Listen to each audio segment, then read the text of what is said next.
Welcome back. Don't get used to the in-person thing. It's only like 2 episodes. This is our first episode back after our long hiatus. It's a special episode because we're talking about the Bob's Burgers movie. Yes, sir. Which we have seen. You hopefully have seen by the time you're listening to this. And if you haven't, shame on you. Go see it. Right. Spend money on it. Begging you to go pay to see it in the theater. That's the short end of this review. Is go watch it. It's really good. I think you gotta hold like this. That way. Nice. Right? I was looking for the words and I couldn't find them. So is it these right here? I think. Yeah, that's it. Okay. We got it. We're working out the kinks. IRL kinks. All right. So we're back. This is our first one back. You're probably gonna hear in a later episode where we also say it's the first one back because we didn't realize that this would be the first one back. Right. So future Psych from Cartoons That Curse. Psych your mind.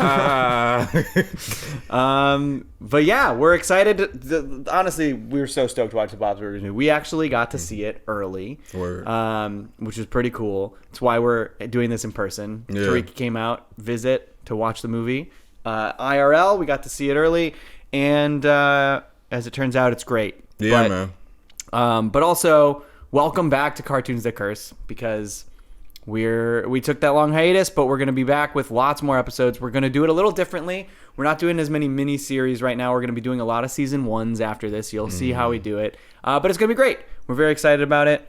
You got anything else to cold open? Should we just cold open that before we get into the movie? I feel like we could just get into the movie at this point. Yeah, I think so too. Pretty. All right, so we'll cue the theme song. Yeah. Cue the theme song. Cue. In real life. Theme song. I've been watching them for years. It's always been something that fit with all the animated characters that's doing their own bits. With a fry who's in the future and a family guy that sucks. With a father from a hill, a burger family runs about the show and Spies is the same guy, except he totally say End of verse. Let's watch Cartoons That Curse. Yeah, that's bananas. That's rough. What the f*** is up, everybody? Welcome back to Cartoons That Curse, the podcast about cartoons that say swear words. We're back on the main feed for the first time in so long. And today, we're talking about the brand new, in theaters, Bob's Burgers movie. Theatrical. The Bob's Burgers movie in the movie theater. Which was just a joy. I'm here with my co-host, Tariq. Yeah. Tariq. I'm literally here with my co-host. Tariq. Yeah. I'll never get over this. It's weird. We're not sure if we like each other or not. Right. Yeah. It's been an uphill battle. Yeah. Only a couple fist fights. Yeah. we have so many financial ties that we just have to make it work. We can't cut this out. It's like Lennon McCartney situation. It's like, well, we everything we make, our names are tied together, even though we're not friends anymore. Yeah. It's like Keenan and Kel, Drake and Josh. Yeah, exactly. Or anybody else from Nickelodeon. I guess. It's exactly like that. It's exactly the same. Yeah. We're joking. We like each other. We're friends. But we got to do the Bob's Burgers movie. We got to go see the Bob's Burgers movie early. We got to see it early. And that was pretty cool. It was pretty freaking cool to get to see the Bob's Burgers movie early. And we got to go to a press screening. It was and luckily we had a good crowd. There were people who loved Bob's Burgers in our crowd. Yeah, laughing we were really worried hard. about that. Yeah, I was worried because seeing a comedy in the theater, you want there to be a good crowd. Right. And they don't do theatrical comedies anymore, which sucks. Theatrical comedies, or especially based on an animated series, especially based on animated series, but even just broadening it more to theatrical comedies. Yeah. When's the last comedy you saw in the movie theater? Yeah, I don't know. Remember when we did Ted, right? Yeah. On the Patreon, we were talking about how it grossed fucking 500 mil or some shit like that. Yeah, it made so much money. And it's just a comedy. It's just a comedy. It's not in the 2000s there were there was multiple every year, and they Right, would always yeah. make money, like Anchorman, like, you know, the That's Adam what McKay stuff. Honestly, if I was to go to the movie theater, that's the shit I was going to see. That's because You know what I those mean? are the best to see in theaters, because The fucking crowd, yeah. Those are the best kinds of movies to see in theaters. Even mid comedies end up being more fun with a crowd if people are laughing. Absolutely. It's the way to do it. I feel like that Mike and Dave Need Wedding Dates. I feel like there's no way that movie is good. No, there's no way. But you had a good time, I had huh? such a good time because the crowd was cool. I went to see Neighbors 2 expecting it to be bad. Had a great time. Yeah. Great time. Everyone Yeah, was yeah. laughing. Chloe Grace Moretz, very funny in that movie, actually. Even I actually think the Neighbors movies are pretty good. I've never seen Yeah. them. I've never Yeah. seen them. You haven't But, seen them? They're nah. pretty good. But like even when I saw like That's My Boy the other day, I was just with like two of my roommates and like That's my boy. Since everybody in the room was like in on it, it was like so much fun. Right. But I feel like if I was watching it by myself, I probably like would have turned it off. But like Yeah. it was all three of us. It was really cool. Yeah, I would not have turned that movie on. Sorry. It's like 2 hours. I love Andy It's like 2 Andy hours. Samberg. I love Adam Sandler. I wouldn't have turned that movie on. I don't know, man.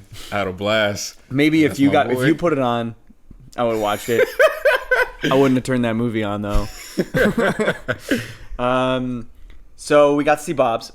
I guess we're gonna have to go into spoilers pretty quick. So Right, like yeah, if you yeah, haven't yeah. seen it, if you don't care about spoilers, I guess that's fine. But like, please just go see the movie. Like I just Yeah. want to beg you again, beginning here, because we don't get theatrical comedies in general, but also especially animated movies in theaters that are in 2D and based on television shit. Right. So Which was just like, it's insane how like much we were spoiled with that shit in like the early 2000s, right? With like, I don't know, like anywhere between like Arnold and Recess, and like Rugrats. 3 fucking Rugrats movies, and like Wild Beavis and Thornberry, Butthead. Beavis.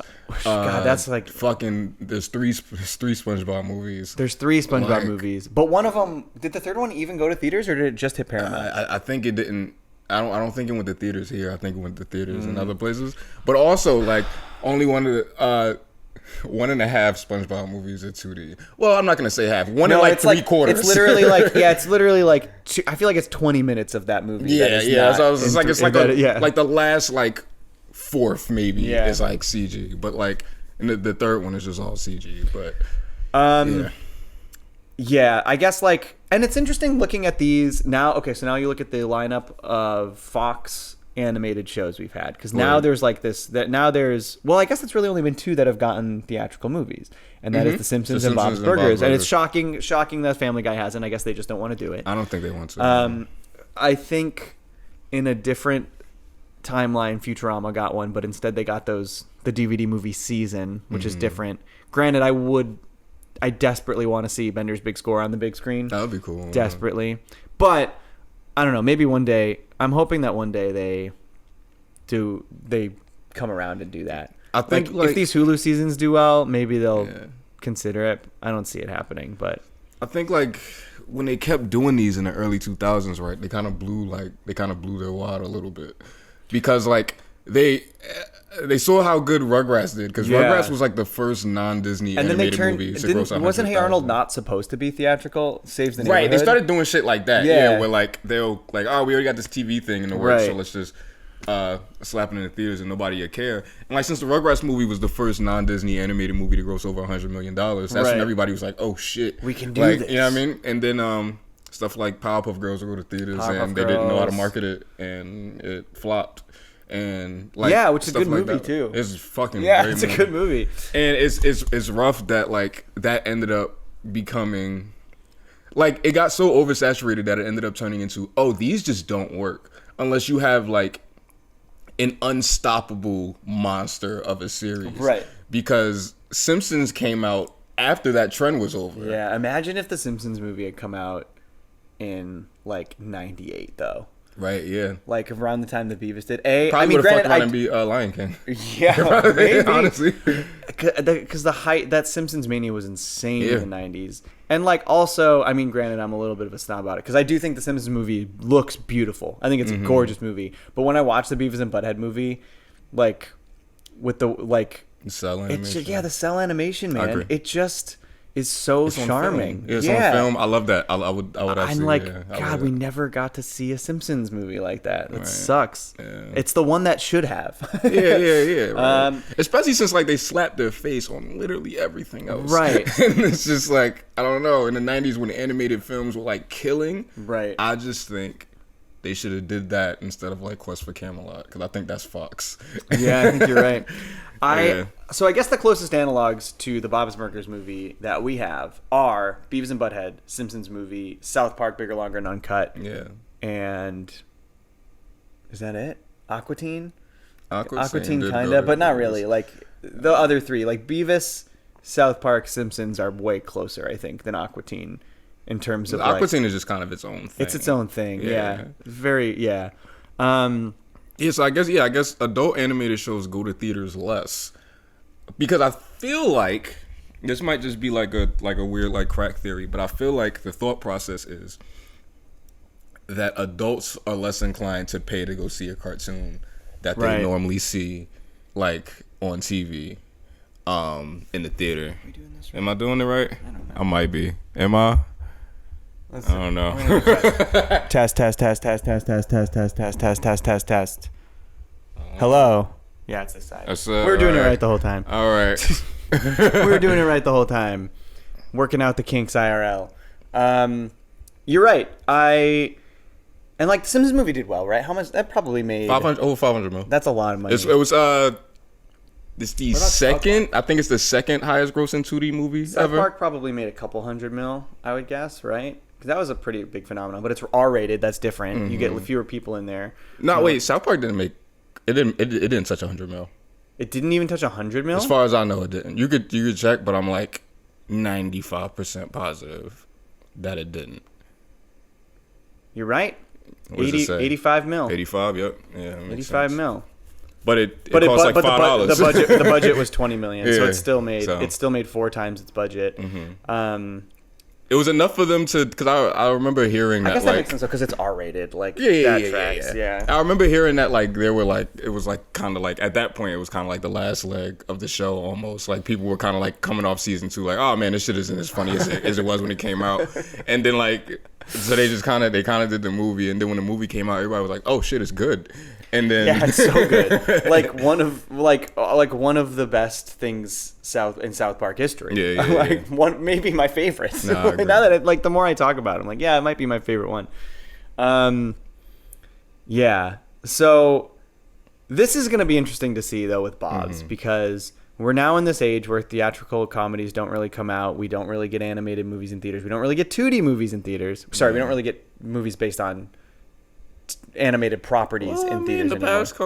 The past like year or two, we ain't really been getting that many animated movies in theaters as we used to. Either. That's They've true. Been moving them and shit. That's true. And even the ones that don't do well until they hit Disney Plus. Like I saw Encanto in theaters. I did too. I saw it like when it first came out. I saw it in theaters. Yeah. And that's why like when it blew up, it was so weird. It was so confusing. Because I saw it already. I had And then seen it, and it would have been months, and I watched it and was like, "Oh, pretty good." Right. And then everyone was like, "The greatest thing I've ever seen." I was like, and I was what like, the fuck? This movie came out months ago. Why are we Yeah. talking about it now? I was like, "Oh, it's on Disney Plus." Right, and then because remember, I think they like they put it out for a little bit, and they Yeah. took it, and then they took it out, and then like when it jumped off on Disney Plus, they like shit, they could go to the theater then, and then they Right. put it back. So Which, there are rumors that this movie will hit Disney Plus and HBO Max. I guess for some reason, I don't know if that's in different countries or what, or why it would be both. But Right. but there's rumors that it will hit pretty quickly after hitting theaters, and I think that tracks because they're not promoting it very much. Yeah. I feel like it won't do very well, which sucks. Which is why I'm begging you guys to go see it. Yeah, let's do our part, audience Yeah. of cartoons that curse, to make sure that Please. I just want this. I want that era to come back in like the early 2000s, where like they just kept making these. Right. Like I want that like so bad. Like I want. know.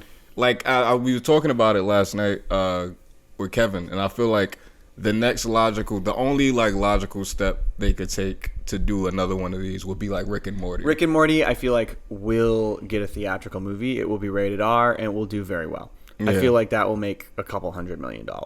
I feel like that's almost a foregone conclusion to this point. Like they will make a Rick and Morty movie. Makes sense to me. But I can't think of anything else that might or Family Guy if they want to. If they want to. Yes. Yeah, I guess. And they like, I mean, the thing is like you got like, I think South Park could if they wanted to, but they're doing all these Paramount Plus specials, and like Viacom Paramount wants them to put out content for their streaming service instead of theatrical stuff, which makes sense. That's where the money is right now, is streaming shit.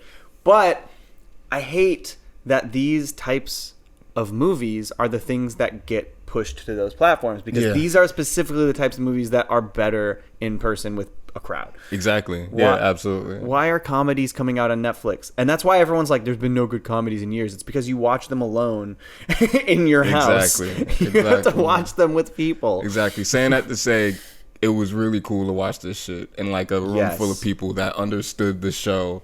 Because even though we went to kind of like a press thing, right?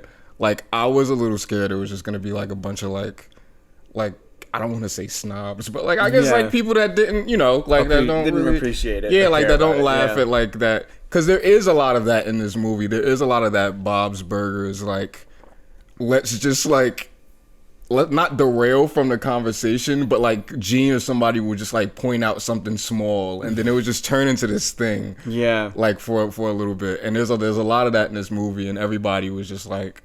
It was just cracking this shit up. Yeah, it was really cool.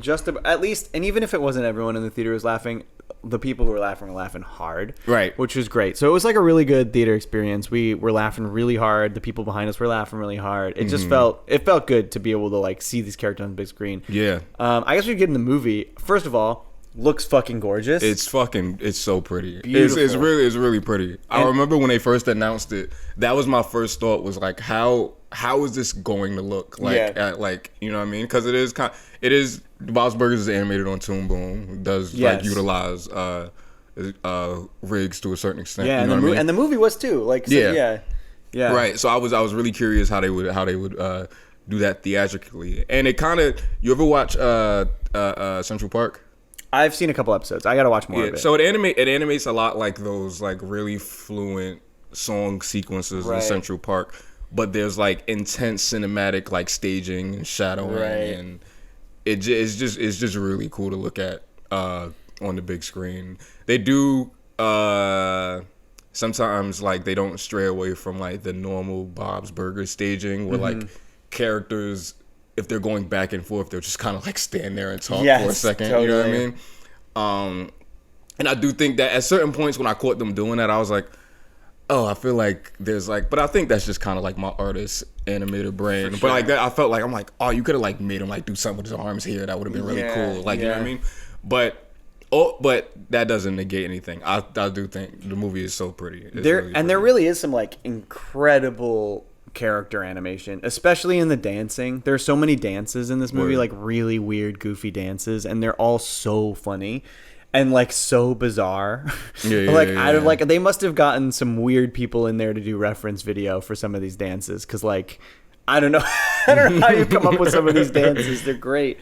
But it's just like, it just looks good in general. The opening takes place. It's like a flashback. It's like 6 years ago, and it takes place on a rainy night at the wharf, and it's just like gorgeous. It's just like this stormy night, beautiful like dark blue color palette, like spooky, great sound design, and it's just gorgeous. It's so pretty, and I just want to see, like, it makes me think like, God, what could a Futurama movie in theaters look like right now? I want to see more things like fully realized in like bigger, more theatrical, more cinematic ways, where they have the time to like really invest. Right. One of the things we talked about yesterday was about how one of the things I really appreciated was that they took stuff that we were familiar with and made it bigger, and put it in that theatrical setting, so we could see like these areas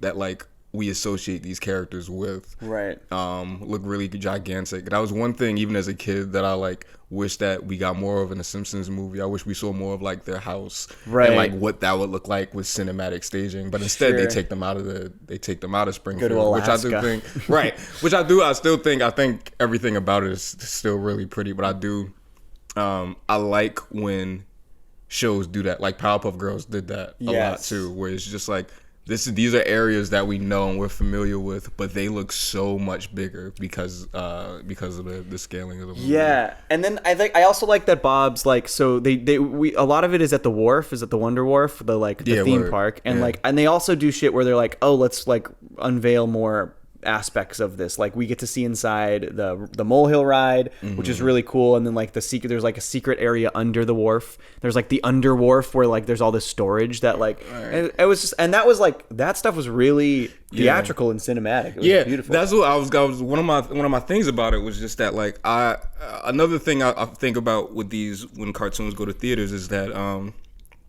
they'll try to justify the leap to theaters by putting the characters in like a situation that just couldn't happen in a show. Right. And in doing that, sometimes you jump and like put these characters in situations that don't feel natural to them. Right. Like in the Hey Arnold movie, they just become like spies at one point. Yeah. And it's like Arnold and Gerald like play basketball at like the pier. Like what are they doing like as spies? But like in this, they don't really do that until the end, but it is a natural progression. Like even when it becomes life or death, right, you're not taken out of it like, damn, what are they doing? Like they get you there in like a really, really natural way. Totally. And I'll say it, like, even though like that's the thing, right? You even as an adult, you go into these movies like, oh yeah, they'll be fine. There's no way like they're not gonna fucking kill the characters off in like the middle of season 13. Right. You know what I mean? But like they do it for long enough to where I got scared. Like I was like, wait, what? They do a great job. It was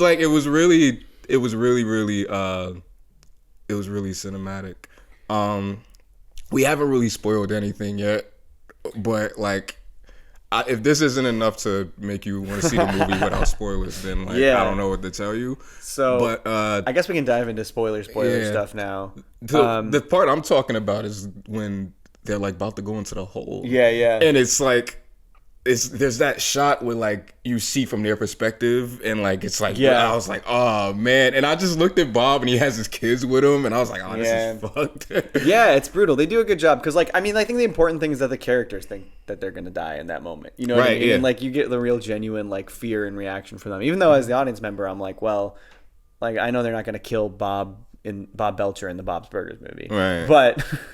But you know, they're like these characters are genuinely fearing for their life and they're in a scary situation and like it works. It all works. So I guess all right, so like I guess broad strokes of this plot are we get like this flashback at the beginning where you kind of see the shadows of some character getting killed, like a gunshot. Character dies, and then they cut forward to the future to modern times. And it's like very true to Bob's Burgers because the whole problem is, oh, we are poor and we can't pay our loan. Like we literally can't pay our loan, which is so purely Bob's Burgers. Like it's Bob and Linda can't afford. They have a burger restaurant. They never make enough money. They're struggling to make ends meet. And so like the whole beginning of the movie is them like it's also a musical. There's like three musical sequences, musical numbers that are pretty funny.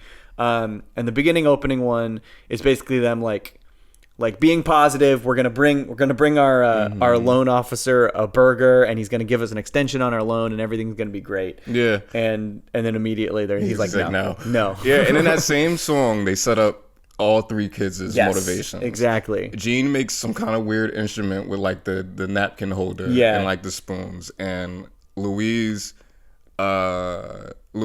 talks about like her hat. Like that's a big thing about like they like what's the character that calls her a baby? I can't remember the character's name. One of the girls at the school calls her a baby, and then she's like, nah, fuck that, I'm not a baby. And then like the entire movie is her struggling with that. You hear like the origins of her hat and everything like that, and you hear it recontextualized and all of that. I think that's, if anything, I feel like that is the like emotional crutch of the movie. Definitely. Is the stuff with Louise. Definitely. And a little bit the stuff with all of that. I think about it. All everybody's plots is like really sweet. They are. Like even Jean's is probably the one that like does the least throughout the movie, but even that has a sweet conclusion. And it's really satisfying. Yeah. Honestly, that's one thing that they didn't do that I thought they were going to do, and I don't know if I'm disappointed by it or not. I thought somehow Gene's instrument was gonna work its way into the climax, Right. But it didn't, and I know. I do think that's one thing maybe the movie could have done better is have, because it really felt like the climax is pretty much all Louise, because like Louise, Word. the climax of this thing is like, granted we're jumping around, but the climax is like this whole thing where they have to climb through the inner workings of this amusement park ride to stop a fuse from blowing up the war, basically. And so like, so Louise is the character who's trying not to be a baby. So she's like brave and climbing through over this thing and doing all of this like really dangerous stuff to be brave and not be a baby to save the day. And like, that's where that really ties in great. It does feel like maybe they could have done something where they all came together in some way to do it. Yeah. But it also works as a Louise story, you know what I mean? Because I still get, I'm still feel pretty happy and satisfied with the way the other characters' stories ended. They just didn't like all coalesce into the climax like maybe I would have hoped they would. Mm-hmm. But yeah, likewise. Still great. It was still fun. Yeah. And then, so like the big problem in this movie is that they're basically like, well, we have 1 week to pay our loan. Mm-hmm. And then the moment they say that, a big sinkhole in the ground opens right in front of their restaurant and no one can come to their restaurant. So like they're screwed. They have 7 days and there's no way for them to make any money to pay their loan off. And then we got to talk about the sequence when Louise goes down into the hole. Yeah. Oh man, you like? We got to talk about it. We got to talk about it. You like hid your face. I do. It was so gross. It was so gross. It was nasty. I had like a visceral reaction to the sequence. So basically, once Louise is called a baby, and in order to prove for her to like she wants to prove that she's not a baby, so she's like, all right, film me. She tells her siblings to film me going down into this sinkhole. It's a big scary sinkhole. I'm gonna go down there. She falls in on accident. She decides she's not gonna do it. She falls in, and then when she's climbing up, she accidentally pulls a skeleton out of the ground. Like it's like literally buried under the street, and it pulls out of like the side of the hole, and it falls onto her. And its teeth fall into her mouth. That was the roughest part. It's so gross. Yeah. And like truly everyone in the audience was like, no. Yeah. Because I was just like off the skeleton. Like I was like, oh shit. Yeah. I was like, no. And then like the icing when it was the teeth falling. In the mouth, and I was like, oh man, this is sick. But it was pretty great. It was a good moment. And I like that it did happen for a reason, because she keeps the tooth the entire movie. Exactly. And then it's part of how they find out. Yeah, exactly. And so that's like the broad strokes of the plot. And then like basically the main story is driven by Louise. Like obviously you've got this issue where the family can't afford their loan or their rent. And so basically Mr. Fischoeder gets pegged for being the murderer. So he gets arrested initially. And they're worried because if he gets arrested, they're especially screwed because he's their landlord, and they're like, well, we can't. He's gonna give us a break on our rent right now, but no one else. Like if he's getting arrested, that's not gonna happen. Mm-hmm. So Louise, in an attempt to like prove that she is confident and strong, is like, I'm gonna solve this murder and I'm gonna save the day. And I'm gonna be brave and I'm gonna not be a baby. So she's very much driving like the main story of the plot, which I think works. I think that's the right. I think Louise is the right choice to drive the plot, in my opinion. Yeah, absolutely. And then at the same time, you've got this story where Bob and Linda are like, Teddy makes them like a burger cart, and they're going around the wharf trying to sell burgers to like basically make ends meet. Mm-hmm. And then you also find out that the person who died was a carny, and so I love the sequence where they go to this place called Carneapolis, which is a great name. Really funny, Carneapolis, and so basically it's like this little like basically mobile home village in the middle of this part of the town where all of the carnies live. And like I love the design when they're walking through the alleys. Like I love it, looks so good. It's really good. There's a really funny musical sequence there. Yeah. Carnies are just funny characters. I don't know why. Just like they're weird. They're weird people. They're funny characters. And then like I guess the main side characters who are a big part of this are the Fischoeders. You got Felix and Calvin Fischoeder. Yeah. And then a new character who is, what's his name? The cousin Grover. His name's Grover. Who plays him? Someone played.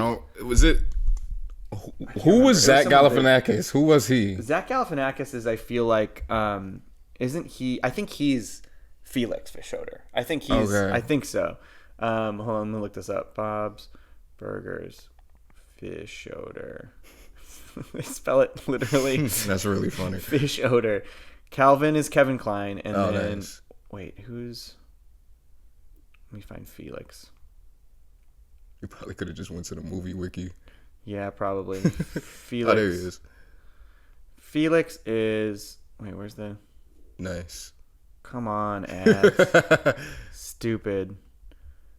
It says he's 55. It should say who plays him. Does he just like not open his does it just mouth not in the say? cartoon? Like, where is he? Bizarre. No, he definitely does. He talks a lot in the other one. All right, let's see. The Odor Games. I remember that one. Probably just Go to the movie. How do I go to the movie? just type it in. It's especially tough because I'm holding the microphone. Yeah.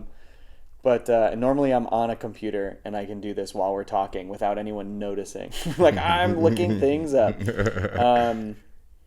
But let's see. Here we go. IMDb. This will be the way. This is the way. Cast and crew. Cast. Although this seems like a small cast list. Maybe they don't have everyone yet. God damn it! I fucking hate this. Okay. Huh? It's weird, out of order. Kevin Kline's Calvin. Yep, Zach Galifianakis is Felix Fischoeder. Yeah. And then who plays Grover? Not listed here. Nice. It was someone nice. big. Yeah. it was a fun. Nice. It was a fun casting. Who the heck was it? Grover Fischoeder. I'll find it. Grover Fischoeder. Did he appear in the show? He does appear in the show. Oh, nice. He does appear in 2 episodes of the show before this. Nice. I had no idea. I guess I had not seen him. David Wayne. That's who it was. David Wayne, who's a great director, great comedian. There's a comedy group called Stella. If you've never seen them, they're very funny. And he also directed a movie called Wet Hot American Summer. Fucking brilliant film. Also the sequel show I love. Really great rom-com parody you should watch called They Came Together. Okay, that's good. I like great that title. It's a great title. And it's just like a parody of all rom-coms. It's Nice. a parody of all rom-coms. Paul Rudd and Amy Poehler are the stars of that movie. Nice. It's really good. So Grover, I guess, has apparently been in 2 episodes. I didn't see him in those episodes, but he's a huge focus in this one. And then basically the mystery is like Louise is like, I need to figure out who actually killed this guy so that I can save the family. Save the family. Let us so that we can actually afford to pay our loan. And it's all driven by her. It's really good. And then when she figures it out later in the they basically go into this like amusement park ride at Wonder Wharf called the Molehill, and there's like this secret clubhouse they have underneath where the fish odors hang out. Yeah. And she figures out that it's Grover, which, like, granted, going in when Grover appeared, I'd like never seen him before, and I was like, I bet this is the guy. Like, this is gonna be the villain. That was like my initial reaction. I do, since we kind of went in like with like less knowledge of the show than like a super fan. Yeah, I do think that they wouldn't have that same wall up. You know what I mean? Right. Like a super fan would go in and be like, oh, I know him. Yeah, it's Grover. Yeah, you know what I mean? So like, I do think that, man, what other fucking cartoon would do that? Where they would take somebody that you already know and make them the villain. They usually just kind of like create, like Simpsons movie just created, pretty much like proto Hank Scorpio. Yeah, no, not proto. It was post. Yeah, it was supposed to be post Hank Scorpio. Yeah. I wish it had been Hank Scorpio. It was supposed to be, but I think it was something about they thought the audiences wouldn't. Mistake. Right. It's a mistake. It doesn't matter. You can, if you present the character this movie proves that it doesn't matter. Right. And if you present the character as the head of the EPA, Hank Scorpio, for super fans, it's like, oh, Hank's back. And for people who are new to it are like, oh, he's the head of the EPA. That is literally what just happened to us yesterday watching this movie, because we didn't know him. Right. And we just were like, oh, okay. Yep. That's just their cousin. Like, you know what I mean? Yeah. I guess So it's I only really been 2 appreciated that. episodes before that. Season 9 and Right. Season 11. Maybe I'd seen those episodes because I feel like I've watched. What are they on Season 12 now? 12 or 13, something like I that. probably saw his episode in Season 9, but I don't know if I watched Season 11. I think I've watched Seasons like 1 through 10. Okay. So I'm a few behind. But so the big reveal is that he's basically framing Calvin. He tried to do it 6 years ago and fucked up, and then he's framing him because he wants to basically take over the family trust because everyone in the family has been charged with a felony, except for him and except for Calvin, which is really funny. Yeah. But like the mystery unfolds in a really fun way. It's all really funny. You get to see new parts of town and old parts of town in new ways. Word. One of my favorite visually was we've been to the fish odor's house before. Yeah. Big Victorian mansion. And then Felix has like the treehouse Victorian mansion. And we've seen those in the show before. They looked so cool. It was really in the theaters. It was really so cool. great. Let's see. Let's talk about some other characters. So like Gene's got this subplot where he's trying to be a musician. So it's like lines Right. up with Gene, and he's creates this weird little instrument Yeah, out of a yeah. napkin holder and spoons. Which is like, we should say you like called it before the movie started. That's true. We were sitting in the theater and they just had this picture of like it was like the family, and Gene had the instrument in his hand, and Johnny was like, "Is that like a fucking napkin holder with like spoons?" And then like truly in one of the first scenes, Gene's like, "I'm making an instrument out of a napkin holder and spoons." Like directly. It's like one of the first things that happens. Yeah. It's really funny. And then Tina's got this great subplot where she's just like, she wants to ask Jimmy Jr. to be her summer boyfriend. But what I really like about it is just like, it's not her being nervous that he'll say no. It's her being nervous that he'll say yes. Yes. And like, oh, what if I don't like him? Yes. Like, you know what I mean? And I love that. Like, I didn't think they were going to do that. Really cool subversion, especially because like Tina, the whole show is like, she's just like into Jimmy Jr. She's like boy crazy. Like that's her thing.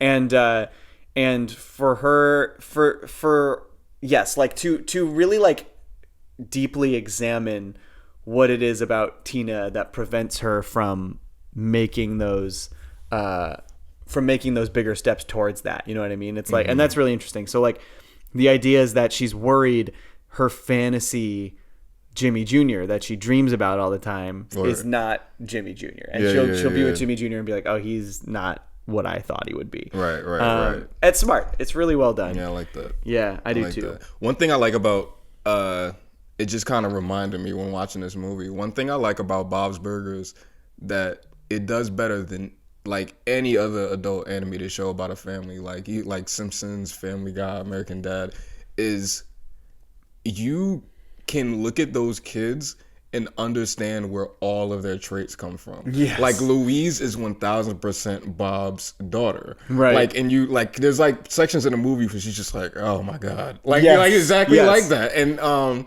like then there's Tina but also you see Tina. You also see when Bob gets stressed, he has very Tina-like mannerisms. exactly. He's like, There's that great bit where like, where they see a ride and Tina's like, oh yeah, I got on that with Dad, and then it was like this really slow ride, and they're both really happy. So funny. It's so funny. Yeah, and they're going so slow. And there's a great follow up to that joke at the end during the climax, because basically Louise is on that ride trying to stop this fuse. And it's going around this like really tiny curve, and like and Tina's like, "There's a wicked turn coming up." Yeah. There it was. And it's like it's nothing at all. It was so funny. I love that so much. Yeah. And then like Gene is very Linda. Yeah. Yeah, Gene is very Linda. Mm-hmm. He's so funny. I feel like I got the most laughs out of Gene in the movie. Yeah. I feel like, and you know, Probably, he's constantly like spitting out jokes, so like it makes sense. Like he probably tells more jokes than any other character. Right. But I think I laughed at him the most in this movie.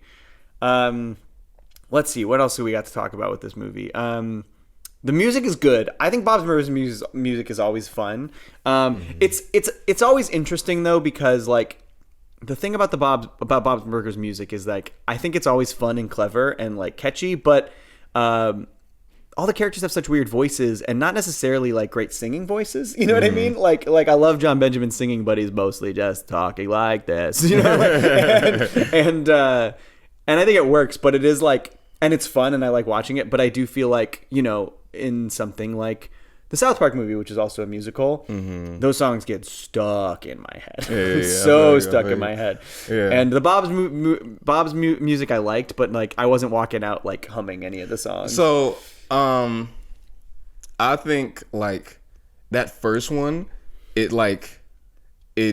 did everything that like a first song in a movie should do. Yeah. Like it set the stage and it set up what everybody's thing is going to be for the rest of the movie. But what I really appreciate about it, it's like everyone's "I Want" song. Yeah, and it's like what I really appreciate about it is that it's gigantic. Like it really does. It does feel gigantic. All the characters are like singing at the same time. And it's really great. And I really love that. Like that.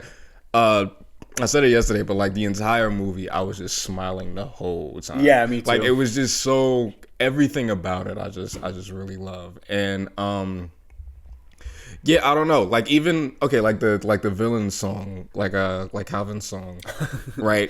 It's so. Wait, you mean Grover's song? Grover's song. Yeah. Grover's. It's so fucking funny. It's so funny. It's so funny. Like it's just like.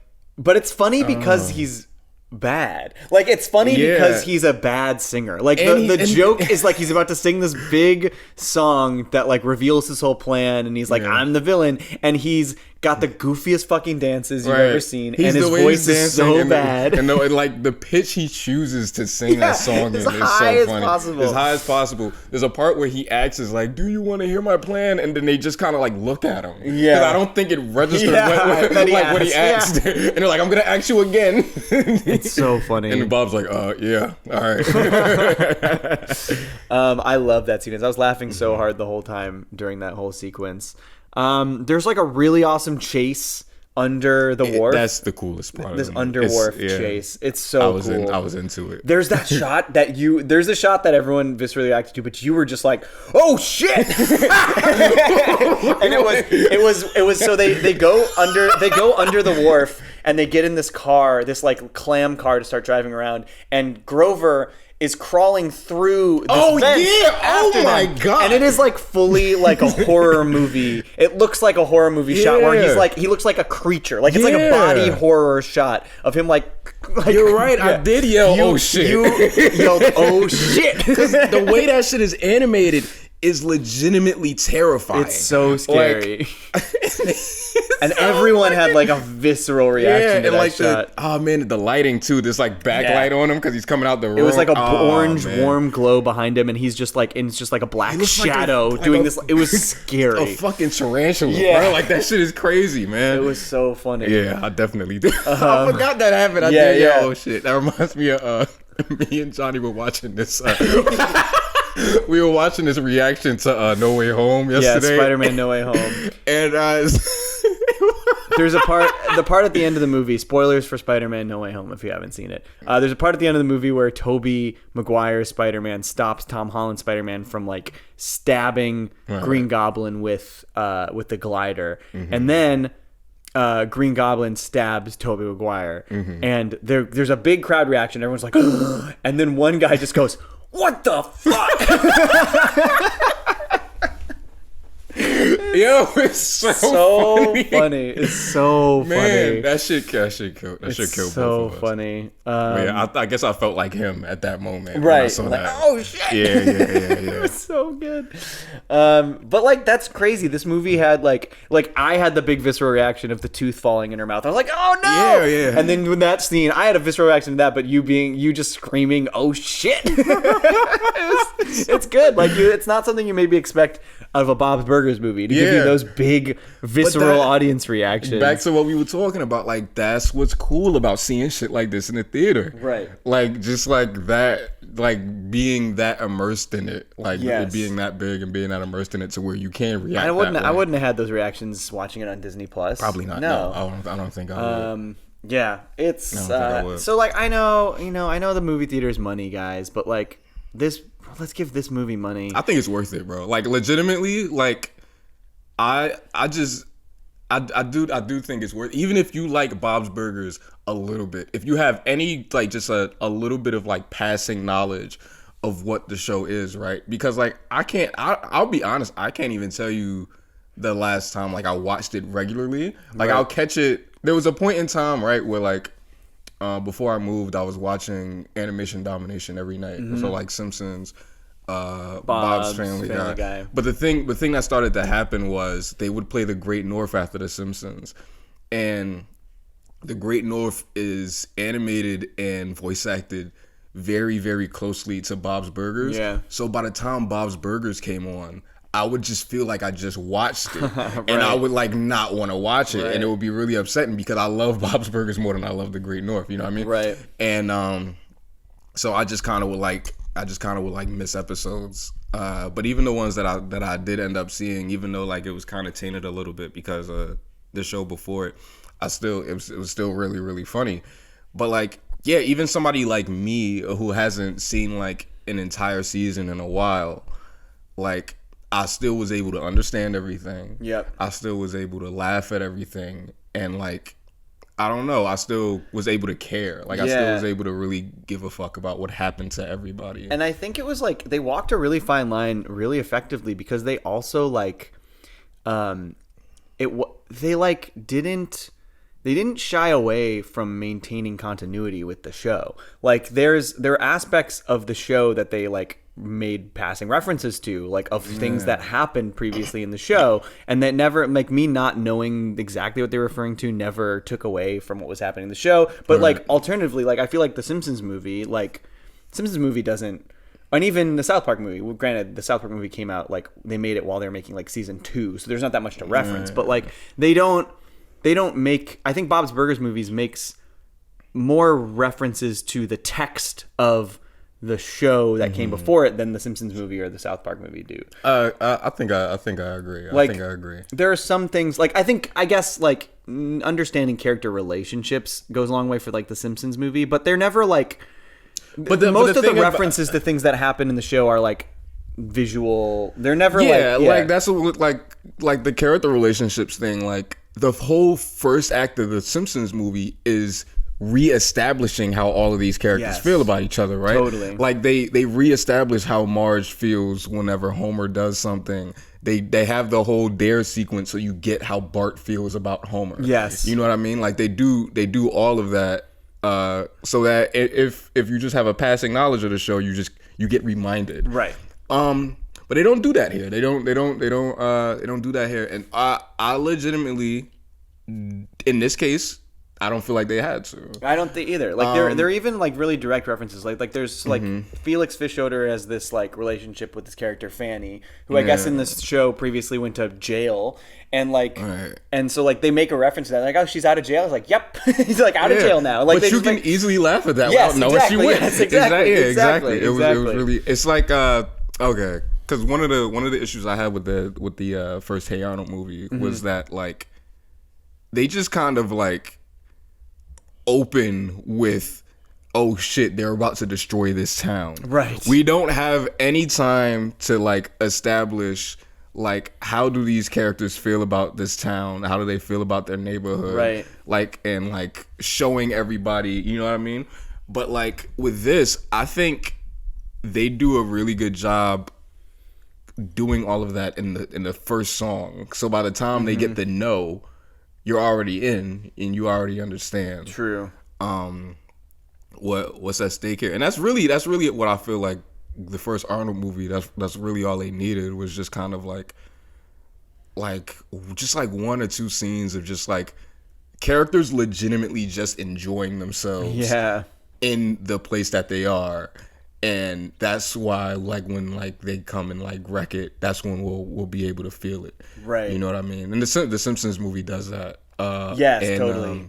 That's an interesting one, though. I was thinking about that. I was thinking about that. How you were like, well, some of these movies will place them in situations that are like like unusual, and like the Simpsons movie does do that, where it's like, oh, the dome thing.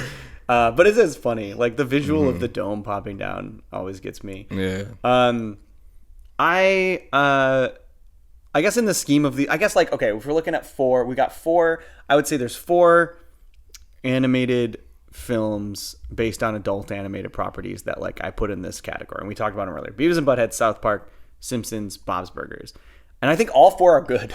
All 4 are very good. Right. And I'm trying to think like, where would I rank Bob's amongst these? And it's hard because I like them all for such different reasons. I was just about to say, like, I don't.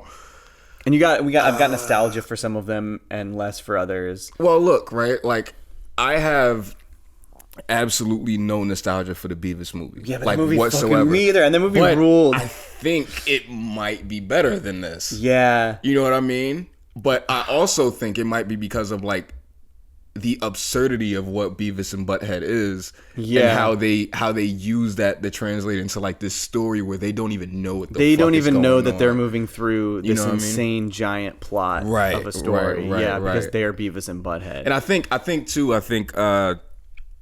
that just kind of speaks to what Bob's is, though, because Bob's is very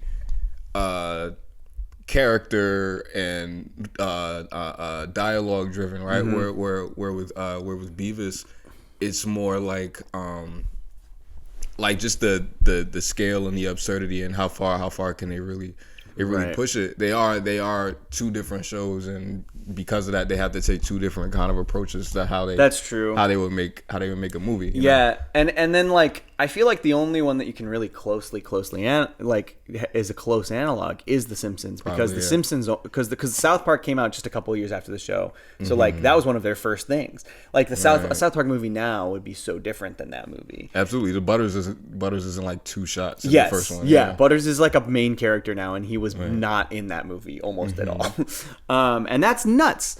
But like Bob's and Simpsons are both like, okay, these shows have had 10 plus seasons, and then we start working on this movie. Right. And so, and they've already established this big world, all these characters, all these character dynamics, all these different relationships, and we have to build a movie plot with all of that in place already.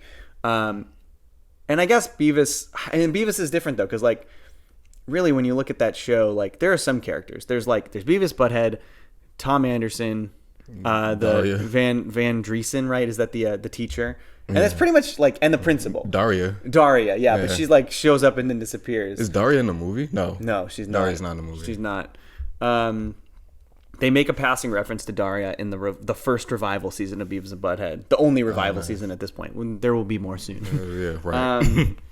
But yeah, and so like I think I like the Bob's Burgers movie. To me it feels not only closest analog in execution and like context of its creation being the Simpsons movie, but I also think I consider it similar in quality. Like I think they're both really great. I think they're both I think there's definitely episodes of both shows, like of the shows that I like more than their movies, but I think the movies did a really great job capturing the style, tone, and vibe of that series on the big screen and like increasing it to a big cinematic level. Right, yeah. So like I would say if you like Bob's Burgers, you're gonna fucking like this movie. Yeah. Even just a little bit. Yeah, like yeah. I said, if you just like it just a little bit. Yeah. Like there is how could you not smile the whole time? Like if I see like, if I end up seeing people say like, oh, I fucking hate it. Like, how could you have that emotion? The only way I could see someone being like, oh, I didn't like the Bob's Burgers movie is that they're like, well, I don't like Bob's Burgers. Yeah, but the thing is, and you did a video on this, like they're so fucking wholesome. I know. That how can you feel that emotion? You know what I mean? People just don't like it. Some people don't like the animation style. Like people don't like the character models. I don't know. Like people get weird about shit, especially with animation. Yeah. People are like, I can't. They can't look at it. People are like, I can't look at King of the Hill because of the animation style. I'm like, well, you're missing out on one of the greatest shows of all time. Okay, but I will never understand why people can't. It's just I people. I don't get it. It's just either. real people. I don't get it either. They just look like real people. Like what is so ugly about that? Like people are ugly. People are kind of ugly. Like. I don't know. Like I could get it with like Beavis maybe because they do kind of look a little gross and they like shake every time they talk because they retrace it. Yeah, they are frightening. Like not King of the Hill is just like they're just like people, you know. I know. Okay. Let's talk about this for a second. As a kid, right? I always thought that it would make no sense for a King of the Hill movie because the show isn't like massive. But now that I'm an adult, and especially since we just saw Bob's, right? I feel like a King of the Hill movie in that with those same kind of stakes that we just saw, I feel like that could really, really work. Totally. There are plot lines in the show that could have been like that. I'm like, okay, they did big things in this small town, like Propane Boom, like Megalomar. Propane Boom, Returning Japanese. Yes, you could do a road movie. You could totally do a travel. What was it? There's one more. Fuck. I don't remember her name. When Hank smokes weed and then. Yes. They could have. Yes. Which Debbie. is kind of close to what they do here because it is still a murder thing. He gets framed. Someone gets framed. Like it's God, that is actually like maybe the best. That's like maybe the best example of how you do it. Is you it's like heavy personal stakes. I you feel just like put him in danger a little bit, but like personal danger. But you could also do shit like what is most important to Hank? His family. Propane, like put those things in danger in some way. And you could just I feel like it could really work, and I would love a goddamn King of the Hill. What, dude? What?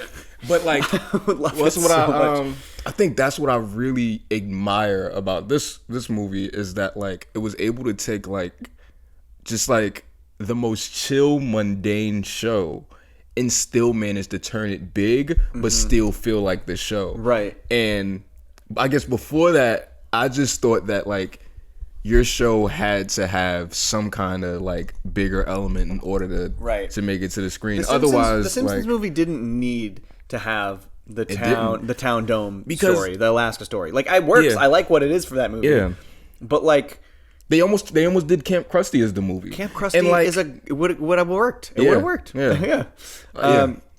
I mean, like I don't know. There's.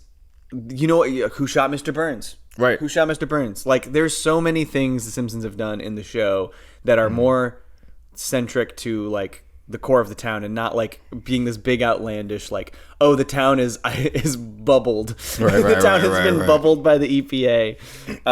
Granted, I love the Simpsons movie. Like, no complaints really. But, like, they didn't need to go that big. They could have.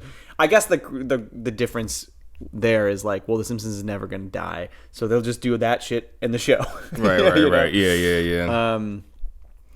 But yeah, this was great. I hope it does well. Please see it. Please go to the theater to see it. It's gonna be more fun to see it with a crowd. Try to go with a bunch of friends. Take a bunch of friends to see this movie. I'm gonna go see it. I'm gonna try to go see it again, like the weekend it opens see if I can see it with a crowd. Me too. The crowd we saw was good, but like hopefully a bigger crowd. And if it does end up on Disney Plus, play it a bunch of times so at the very least they'll like keep making things. And watch it with friends. Watch it with a bunch of friends. It's more fun. I can't recommend seeing this in the theater enough. Like honestly, I feel like if they're this far into the episode though, they probably already saw it because we just fucking talked about everything. Yeah. I know some people don't care about spoilers and they kind of want to hear that stuff. So I mean, like if you still here and you haven't seen it, I can't recommend seeing it in the theater enough. Like it's really, and it's just surreal to see.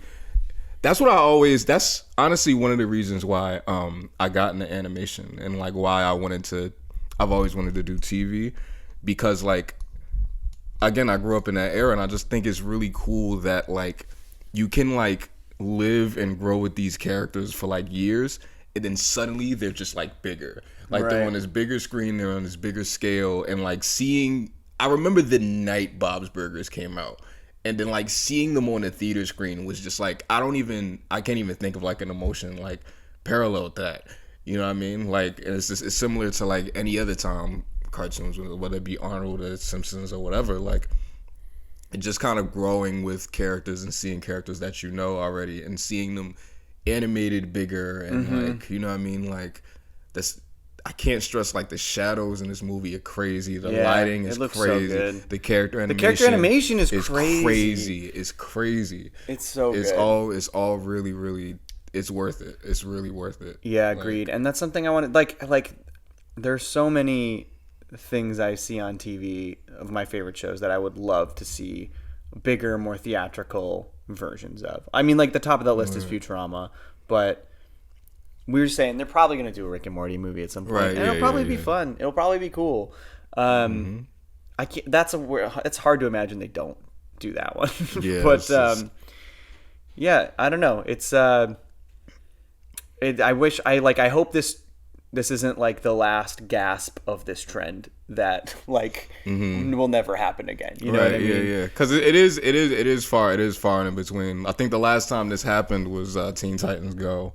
Right, which is great. Teen Titans Go to the movie is so good. It's a fucking great movie. Yeah, that movie's really. We'll die on that hill. It's so funny. I saw that in the theater too. I did too. Great, so funny. You know what I've been noticing though is that when this happens now, it's unless they switch it to 3D like SpongeBob, it's the rigged shows. Right. It's Bob's. It's Teen Titans Go. It's MOP. You know. Right.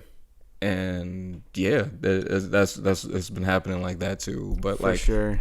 I also think that's cool. That like that's something that we didn't get like 20 years ago. It's like people wouldn't expect rigged animation, I guess, to work so well on the big screen. That's true, and that's a good point. But it does. It does. It looks great. Teen Titans Go and this both looked fucking. I didn't see the MLP movie, but like Teen Titans Go and this, they both looked fucking great. Right. They did. It looks really good. Yeah. I hope we get more stuff like this in the future. I mean, I do wish, like, part of me is just like, part of me wants Family Guy to do it to like help the trend. You know what I mean? Yeah. Keep the trend alive. Like, all right, like people would go see a Family Guy movie. Yeah. People like that would do well. I'm people. Yeah. I would see it. I haven't watched the show much in 15 years, and I would happily go see a Family Guy movie in the theater. And I think I don't. You know what though? Out of every show too, I feel like Family Guy is just the easiest to make a movie out of. Yeah. Because there's so many easy things you can do. Like I joked around about this. I don't know if you saw. I was talking to Kevin about it, and I was saying that like the way I would do a Family Guy movie is just that like you just do a Road 2 episode. That's exactly what I would do. And, I was saying the same thing. Yeah. And in order to keep the family in it, I would have like Peter and Lois just kind of go, wait, where the fuck is my baby? And then and then they're trying to track him down. They're following the path. Yeah, right. Yeah. And then like, I don't know, you could have like Brian say like, fam, he has a fucking time machine. Like he's telling them like everything, you know what I mean? Like you could have all of that happen. I don't know. I just think, I feel like it could write itself. And I think it'd be really cool. I agree. But this shit right here, man, I loved it. I can't wait to see it like maybe 2 more times, to be honest with you. Like, yeah, I loved it. I loved it so much. I don't know when the next time we're gonna get anything like this, but I'm grateful that we got it. Even because I remember when it got announced and it was supposed to come out like 2 years ago, right? And even a month before the release, I was still like, man, they gonna move this shit, ain't they? Mm-hmm. Like it's not gonna come out in theaters. Like they're gonna pull back and be like, nah, never mind. Like, and they didn't. Yeah. And I love that they didn't. They're probably gonna quickly throw it to streaming stuff, but like the fact that it's gonna be in theaters, please see it. Yeah. Please see it in the theaters. It's just worth it. And also like, although I guess there are rumors that like Disney's gonna start doing more 2D stuff again. There's rumors about that. Yeah. And that's encouraging because like it's just starting to feel like we'll never see 2D in the theater again. And that sucks because it's some of the most beautiful shit you can see on the big screen. I agree. And like, you know, I love plenty of 3D animated films. Absolutely. But like the fact that they just don't exist anymore. Yeah. Sucks. Like I just feel like we should be able to have both. Yes. There's no reason not to. And it was, you know, it's kind of like, because like when at a certain point they just kind of went like, ah, man, all these are flopping. It's like, nah, I mean, like, just make them better. I'm about to say, man, I guess it is kind of make them better, but like honestly, like they just kept kind of making stuff that like I was like, why would you think people wanted to see this? Right. Like, dude, I got a whole video of me being a fucking homeowner range apologist, but like, why would you think? Yeah. like when it did like I think like maybe like a little under or about 200 mil in the box office. What the fuck were you expecting? You know what I mean? Like, what else did you, like, that's not Lion King. You know what I mean? Like, Lion King, they did this really big thing. Like, Tarzan, fucking huge. Mulan, huge. Like, you know what I mean? And even like Treasure Planet, and Atlantis. I honestly don't even know what that was about. Like, because those movies do look like they're gorgeous and they're huge, but I don't get why they didn't. There's some weird trends there. Yeah, well, they're not very Disney. Like, that's for one. That's true. You know? I guess. Like, yeah. I don't know. I didn't see those movies. I think the whole 2000s, I like started to check out of the 2D stuff, and I think part of it is they just didn't. A lot of those movies didn't interest me. They didn't seem like they interested me. I feel that. Yeah. And like, I don't. What was the? I guess Tangled. Tangled was like the big. Like, oh shit, this really worked. Because like that was the return. Like that was the return Princess of Disney Frog, animation. Yeah. Like they'll also do stuff like there was Princess and the Frog, and then there was Winnie the Pooh in 2011, and they like to attribute like why 2D movies weren't doing too well to Winnie the Pooh, but it's like, no, you took this movie that you made on a $30 million budget and you put it up against the last Harry Potter. Why? Based on Winnie the fucking Pooh, why would you do that? Like, yeah, it's pretty stupid. It doesn't make any fucking Literally, sense. like the family movie event of the decade. What the fuck was that about? Yeah. And then you're just like, oh, damn, y'all, I guess y'all don't want to see this. No, you put it out at the wrong time. Yeah. Like, what is this even about? Silly. What a shame. Yeah. Shit. Well, hopefully this isn't the end. Hopefully we get more. Hopefully you all go see it multiple times. I just like, if it can just make more, I just need it to not flop. That's all. I just need it to make its money back, and then also get a lot of views on Disney Plus whenever it hits that or whatever. Yeah. And you got anything else you want to say about the Bob's Burgers movie? Do I? Nah, man. Not anything that we've said that we haven't said already. It's just it's really pretty. Everybody is just great in it. I love the music. I love all of the character stuff. Like, I can't think of like any point in the movie where I got restless or I was like, all right, let's wrap it up, or I was just like, just kind of feel like I'm watching TV. Right. Like, it never felt like any of that. I was there the whole time and I was into it, and every emotion they go for. Yeah, and there's just this fucking phenomenal scene in the climax where like Bob and Linda are talking to Louise. Yeah, and it's so emotional. I almost wish we got a little more of it. Good. It was great. I did too. I was this close to crying. It was so nice. It's a really good. It's a really good like little flashback sequence. We get a little insight into stuff that we haven't gotten much insight into over the course of the show, in terms of Bob and his family and Louise, and like it's great. There is one thing that like I was laughing because like I was bringing this up earlier.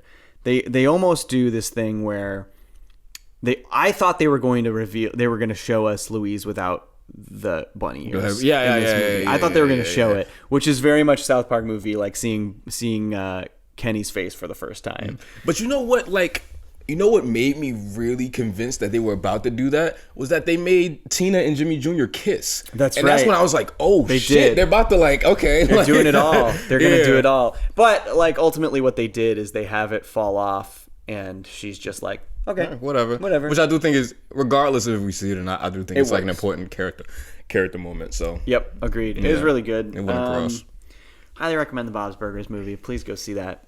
And also welcome back to Cartoons That Curse, guys. Word. We're hopefully we've got a few months of content banked for you, and hopefully we won't take many more breaks after this. But I don't know if we conveyed this enough, but it's hard to make videos about cartoons and watch a bunch of cartoons for a podcast at the same time.